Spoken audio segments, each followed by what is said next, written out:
தளபதி அவர்கள் பார்த்தீங்கன்னா, சேலத்துலேருந்து மீண்டும் பிரச்சாரத்த தொடங்குற மாரி தான் இன்னைக்கு அனுமதி கேட்டிருக்கோம் சேலத்தில.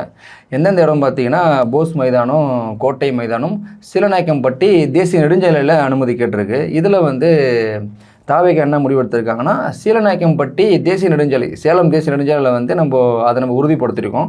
அதற்கான வேலைகளும் தொடர்ச்சியா நடந்துட்டுருக்கு. அதாவது அந்த காலி இடத்துல வந்து அளவு எடுத்துட்டு, அந்த இடத்துல எப்படி மக்கள் கூடலாம், என்ன மாரி பாதுகாப்பு குடுக்கலாம். ஏன்னா இந்த வாட்டி பார்த்தீங்கன்னா, இந்த பாதுகாப்புல வந்து நம்மளோட தொண்டரணியும் வந்து அதில கூட இணைஞ்சு வந்து பாதுகாப்பு கொடுக்க போறாங்க.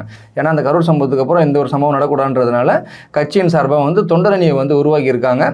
ஓய்வு பெற்ற காவல்துறை அதிகாரிகளோட தலைமையில் பல தொண்டர்களை உருவாக்கி பயிற்சிலாம் கொடுத்துட்டு அவங்களையும் வந்து பாதுகாப்பாக கொண்டு வராங்க. இதில் வந்து என்ன சொல்லியிருக்காங்கன்னா, காவல்துறை சார்பாக வந்து பார்த்தீங்கன்னா, 3ஆம் தேதி வந்து கார்த்திகை தீபம் வருது, 6ஆம் தேதி வந்து பாபர் மசூதி இடிப்பு தினம் வருது. எங்களால் வந்து அந்த 2 நாட்களுக்குள்ள இருக்கிற 4ஆம் தேதி வந்து அனுமதி கொடுக்க முடியாது. ஏன் 4ஆம் தேதி கொடுக்க முடியும்னு சொல்கிறாங்க? இல்லை, அதுதான் 3ஆம் தேதி வந்து கார்த்திகை தீபம்ன்றதுனால அந்த ஒரு நாளுக்கு வந்து ஒரு பாதுகாப்பு தேவைப்படும், ஒரு அனுமதியாக இருக்கட்டும், எதா இருந்தாலுமே வந்து கொஞ்சம் சிக்கல் ஏற்படும்ன்றதுனால வந்து 3ஆம் தேதியே ஒரு காரணம் சொல்லியிருக்காங்க.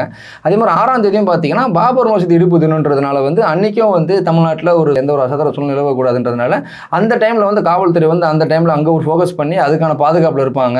அதனால் வந்து இந்த 4ஆம் தேதிக்கு வந்து இடைப்பட்ட ஒரு நாள் இருன்றதுனால அனுமதி எங்களால் கொடுக்க முடியாதுன்றது தான் வந்து காவல்துறை சார்பாகவும் சொல்லியிருக்காங்க.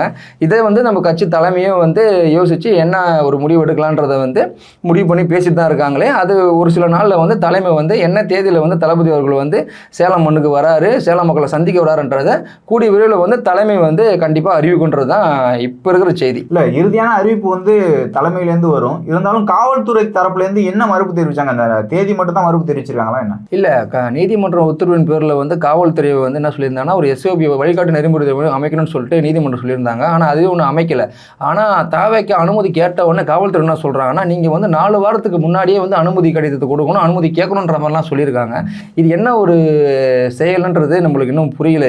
இது மட்டும் இல்லாமல் பார்த்தீங்கன்னா, இந்த 4ஆம் தேதி பார்த்தீங்கன்னா நம்ம போகிறதுக்கான காரணம் என்னன்னா, ஏற்கனவே சனிக்கிழமை தான் வந்து தளபதி வந்து மக்களை சந்திக்கிற மாதிரி திட்டம் இருந்தது.